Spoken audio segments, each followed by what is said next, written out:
This is it. For real this time.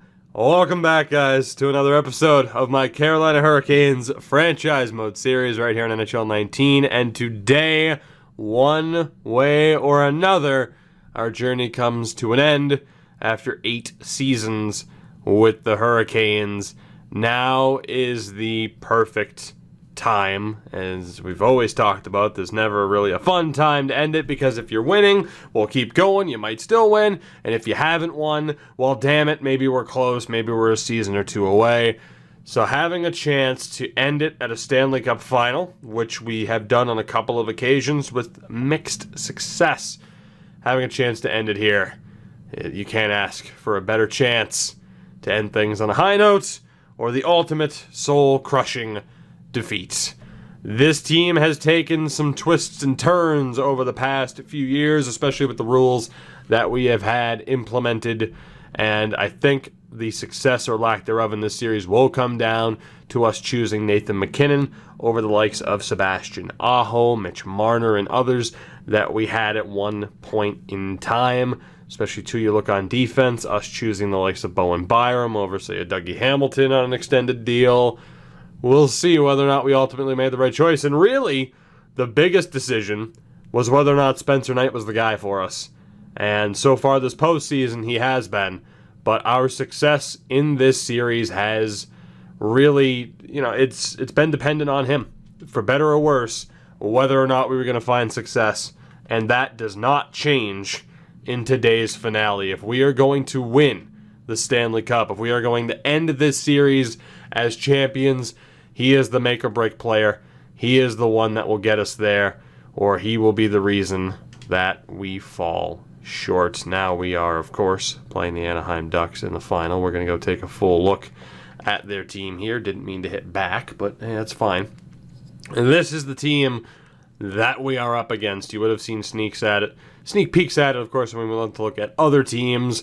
Brady Turco on that top line, high elite forward, former second overall pick in 2022, next to Sam Steele and Andre Kasha. So a decent 1-2 punch there up top with already established Ducks players.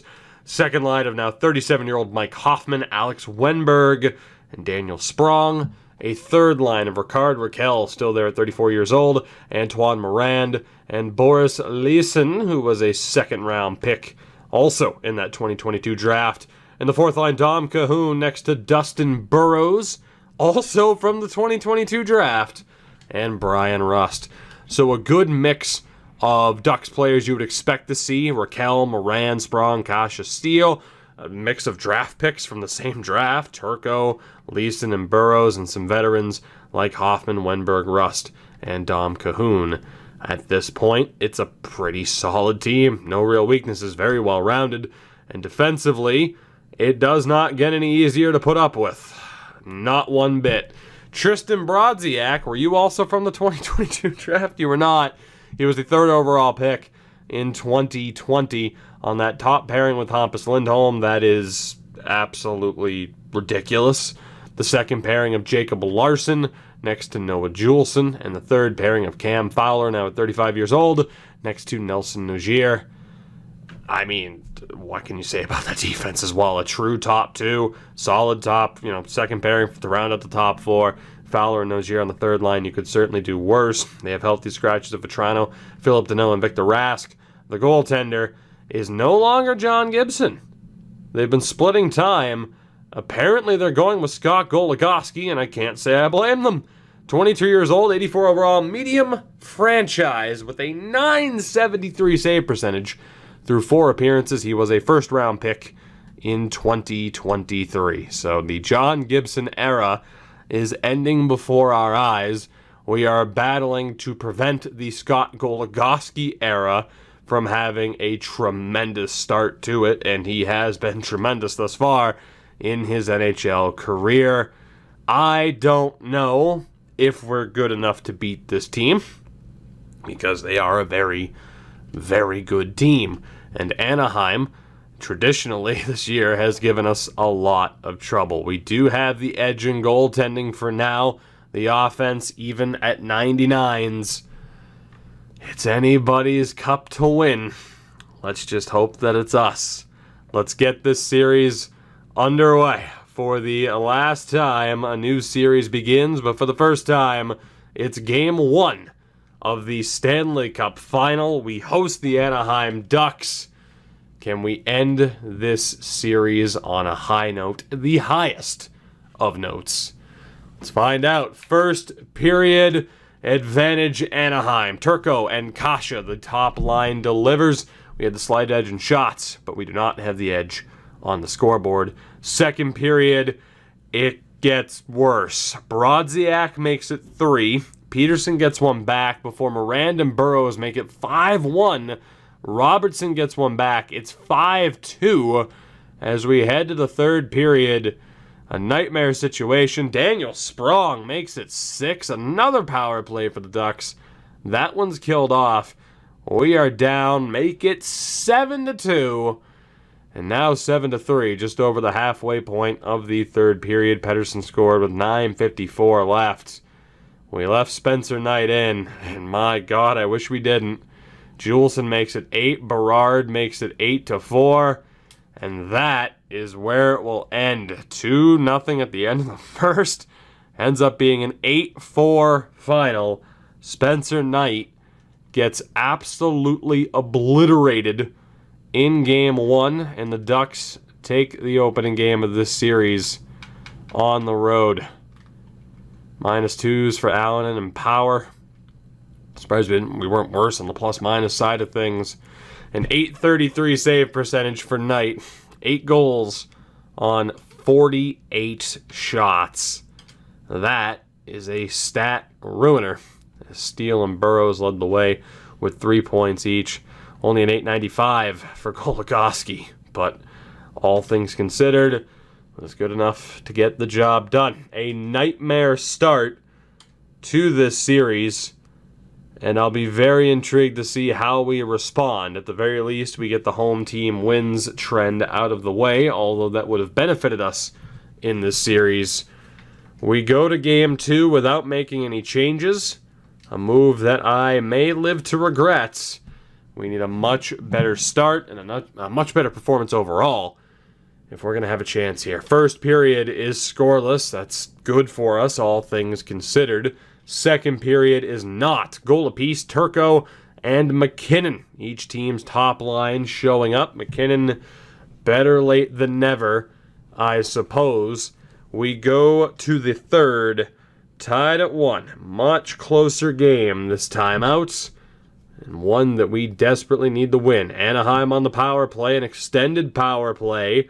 And they don't take advantage, but Allen does in the dying seconds. Berard scores again under 2 minutes later, and Anaheim will live to regret not scoring on that power play as we respond with 2 goals to seal the deal and steal Game 2. 3-1 is the final. Allen and Berard. Spencer Knight, by the way, gets all the credit in the world. A tremendous rebound performance, a 38 save efforts, really keeping us in there, especially when we were on the kill in the third. Back-to-back minors, Berard and Essa Alto, gave them the opportunity, but we were able to hold on. The goaltending was what we needed it to be, and we end up getting the job done. We were outshot 15-7 in that third period, 39-28 in total. But we hold on, we get the win, and we even the series at 1 game apiece as we head to Anaheim for Game 3. A tale of 2 nights. That's been the story of this series in general. We just talked about it.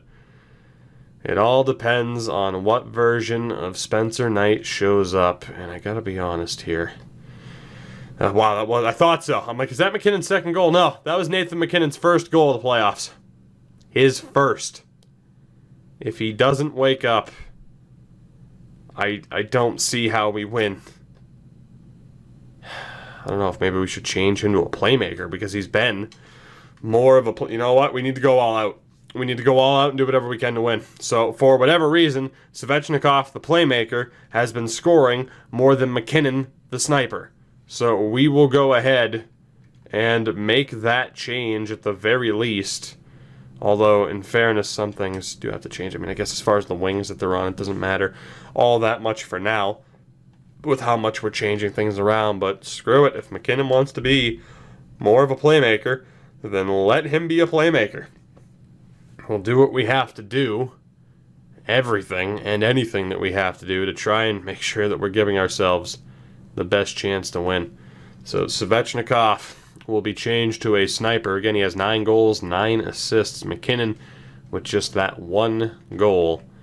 And we'll see if that makes a difference whatsoever. Here's hoping that it allows Svechnikov and MacKinnon to either outright trade places or to be even better than they have been. Dylan Peterson will continue to be our top center, by the way, as you can see. Still point a game. He has been so crucial to us getting here. Now, the second line, 10 points for Simonson, not for Berard, 11 points for Zigra, 10 points for S. Alto. You have the 8 points for Berard, 10 for Turcotte. There's really not much we can change there. We'll be leaving it as is. Aside from that one change to the top line, we go to Game 3. What team is going to show up? What goaltender is going to show up? I accidentally simmed the first period without much build-up. That's okay. It ended up being scoreless. You didn't miss much. 13 shots to 12. And thus far the answer, I was going to say what version of Spencer Knight's going to show up. Thus far, it's been the good version. Unfortunately, it's the same story for Anaheim in goal. We are still deadlocked at 0 goals scored for each side through 20 minutes, not 15 minutes. I've been playing way too much Madden. Second period, also scoreless. We go to the third, and we face the situation now where the next goal could be the first goal, the next goal, what could be the only goal, could very well decide this game. Here we go. Who's it going to be? How quick will it be? That is the question. Power play for the Ducks, and this time they take advantage. Mike Hoffman has that crucial goal, but will it stand as the winner? Another power play for Anaheim at the halfway point. That one's killed off. Now 5-on-4. 5 minutes left, and Daniel Sprong scores. The Ducks, barring a miracle, are going to take Game 3 by the score of 2-0. We had no answer in the goal-scoring department, and penalties in the third period did not help our case. Goligoski, the rookie, leads his team to victory. And again, those penalties. There was actually a fight between Allen and Leeson. That's insane.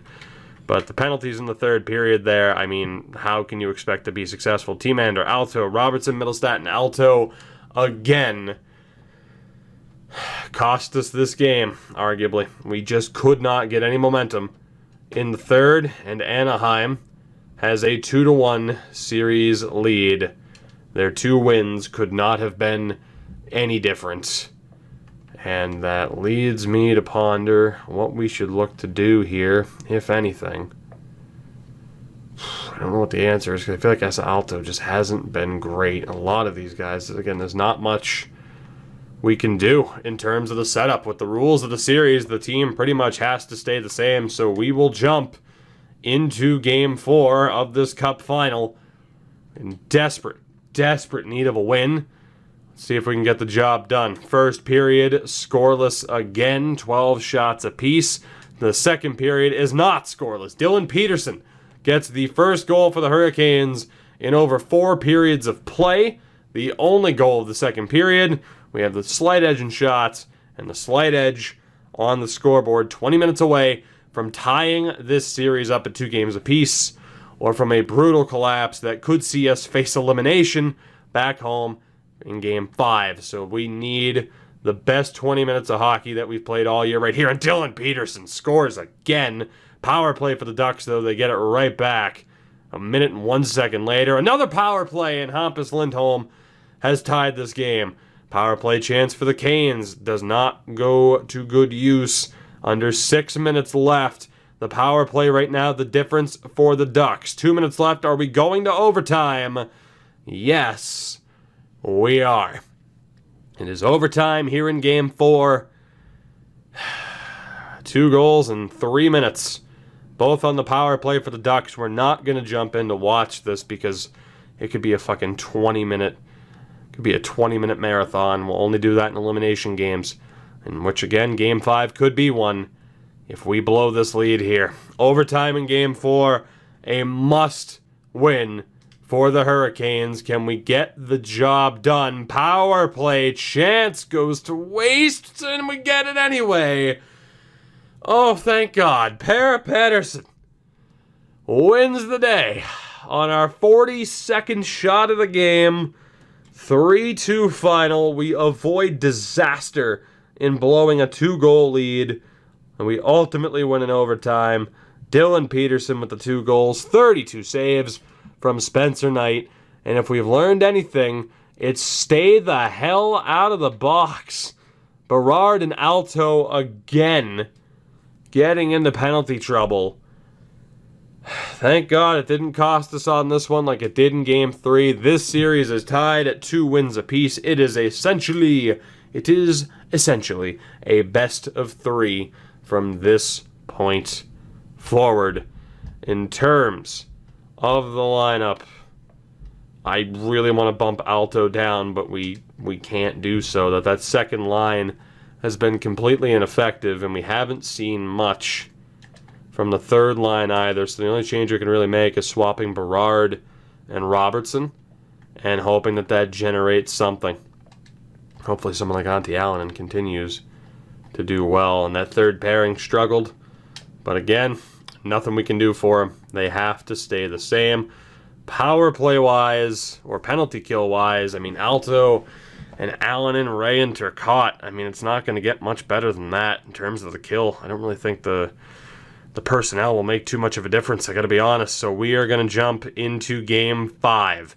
Who will have a chance to win the cup? It will be in the building back in Anaheim for Game 6. Let's find out. First period, 2-0. Hurricanes, the 2 biggest disappointments in a way in this postseason for us thus far, show up and deliver. It's Esa Alto and Nathan MacKinnon with just his second goal of the postseason. A 2-0 lead despite having 12 shots apiece. We go through the second and we add to the lead. It's Simon Robertson and that new look third line. Each of the top 3 lines has delivered a goal thus far, and we are 20 minutes away from taking a 3-2 series lead or completely blowing this amazing opportunity. Here we go. Power play for the Ducks. The biggest fear, the worst words. How long of a power play was that? And they couldn't capitalize. Spencer Knight getting the job done. And all 4 lines have contributed a goal. It's Antti Allonen. The Hurricanes win Game 5 at home in dominant fashion. We are 1 win away from the Stanley Cup. A 40-save shutout. Only Spencer Knight could go from allowing 8 goals to getting a 40-save shutout in the same series, let alone Esa Alto taking penalty after penalty and having a clutch 2-point performance. We go back to Anaheim.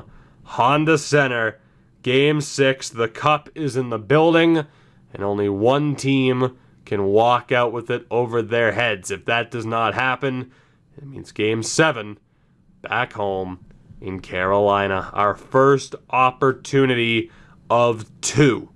No lineup change is necessary. At least I hope. Is this it? Is this the time? I certainly hope so. First period, advantage, Hurricanes, Allonen and MacKinnon. The fourth line and the first line, Nathan MacKinnon hath awoken.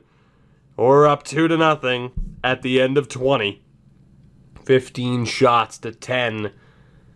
Second period, it's 4-2. Turco single-handedly ties this game in under 2 minutes.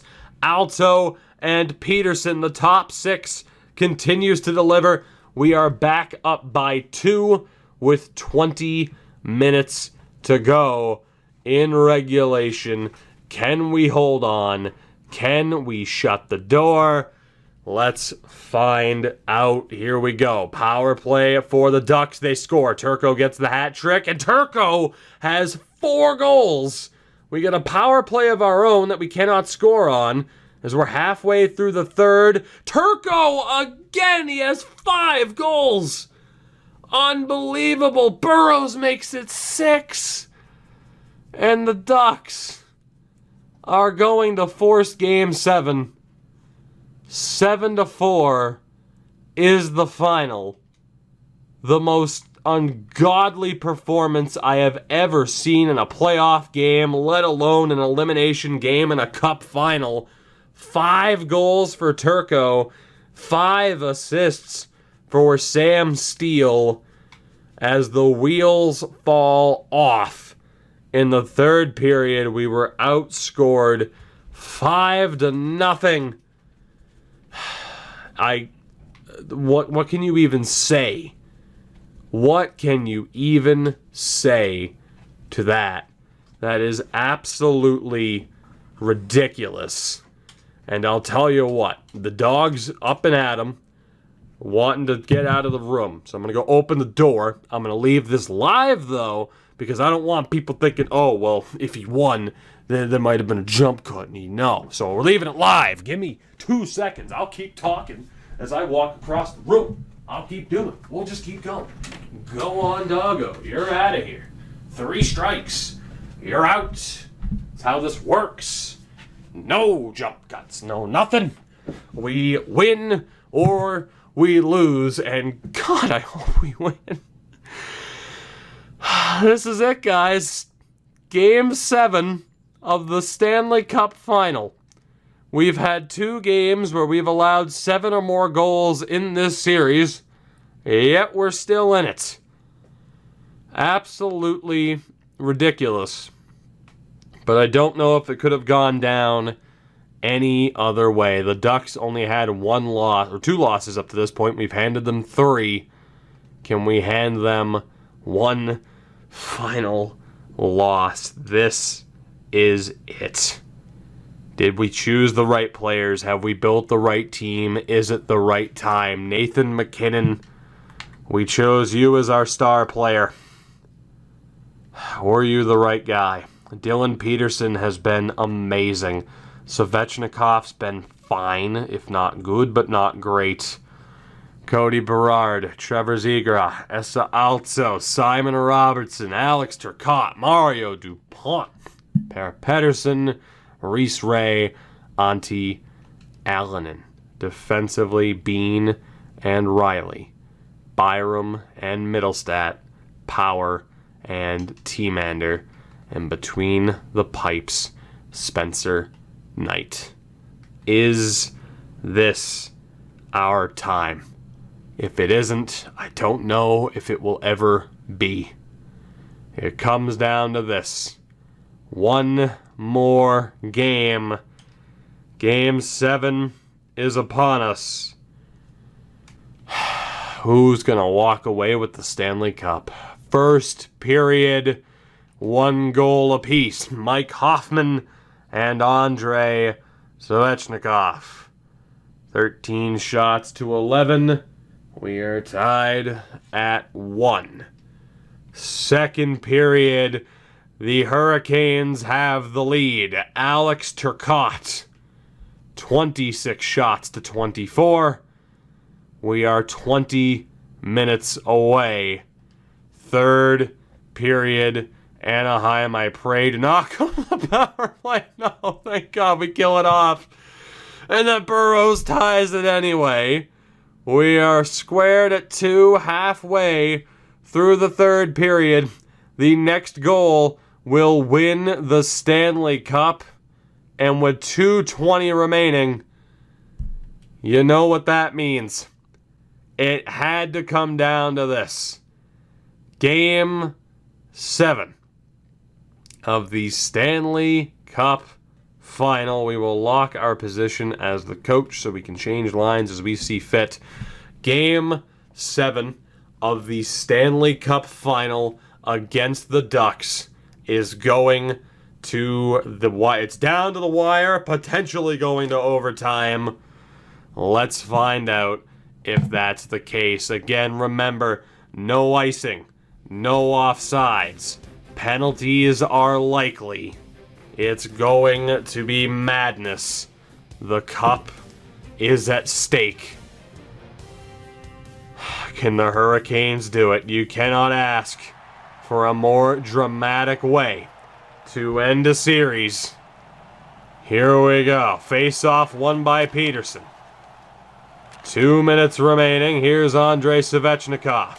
Over from McKinnon, now to Byram. Screw your offsides. This is New Age hockey as McKinnon's pass is intercepted. Puck is dumped around.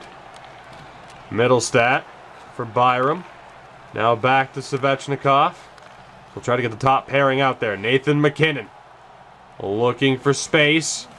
Gets cut off. Still battling for it. McKinnon comes up with it behind the net. Nathan McKinnon looking to cut in front, but Goligoski is there. And he freezes play with 1:45 to go. Peterson and Turco, the two big marquee players here. The top line out for the Ducks, the second line out for the Canes. Zegro wins the draw. Bean shot, blocker save by Goligoski as Brodziak recovers. Hampus Lindholm back again D to D, now up to Andre Kasha. Over the line, intercepted by Cody Berard. Big chance here. Morgan Riley joins the play. Back to Berard. Looking, shooting off the defender. It was Sam Steele in front. And here comes Andre Kasha. 2-on-1 developing. Turco shot. Saved by Knights. Robbing Turco. A prolific goal scorer to say the least. Robbing Turco of a shining moment. It is a fresh third line against a slightly tired top line. As Turcotte loses the draw. Brodziak to Lindholm. D to D yet again. And back once more. Anaheim looking for space down the half wall. Thrown in front. Picked off. Here's Robertson on the counter. Puck finds its way to Alex Turcotte. Has a goal in this game. Turcotte looks to go around the back. Cut off by Lindholm. They have trouble around the goal. And it's broken up yet again. Here comes the line change for the Canes. Middlestat has trouble. Finds Bowen Byram. Now Dylan Peterson. As the Canes will look to get the top units out there. Big turnover. Here's Daniel Sprong. Over the line as the defense is out. Jake Bean recovers. Can't get the breakout pass. Svechnikov leaves the zone. Sprong recoups. In front to Wenberg. Back again to Sprong. Wenberg not pulling the trigger is a huge moment. And now here's Nathan McKinnon. 30 seconds left. McKinnon can't find Svechnikov. McKinnon again. The shot gets broken up. And now it's Larson. Up to Wenberg. Picked off by Peterson. Nathan McKinnon, the shot, and the big glove save from Goligoski. And we will be using our timeout here for obvious reasons. We want to end it right now. It's just a matter of whether or not we can do so. It's McKinnon, Peterson, and Svechnikov against Turco, Steele, and Kasha. Peterson wins the draw. Riley for Bean, now back again. Down the half wall to Peterson, tries to send it around low to Svechnikov, he recovers. Svechnikov to Peterson, the shot goes wide, 5 seconds remaining. Svechnikov battling for it, takes the shot, saved by Goligoski. Larson will clear, and the Stanley Cup will be decided in overtime here in Game 7. 60 minutes was not enough. We go to OT with the Stanley Cup at stake. Here we go. Top line's out. Next goal wins. The Hurricanes chant going as the Ducks win the draw. Sam Steele loses it. Here's Jake Bean. Over the line. Bean for Svechnikov. Andrei Svechnikov. The shot's broken up off the stick of Hampus Lindholm, who leads the charge. Over the blue line now. Dishes to Brodziak. Takes the shot. Shouldered down by Knight. Digging for it now below the goal line. Turco looking to come up with it, and he does. Turco backhander!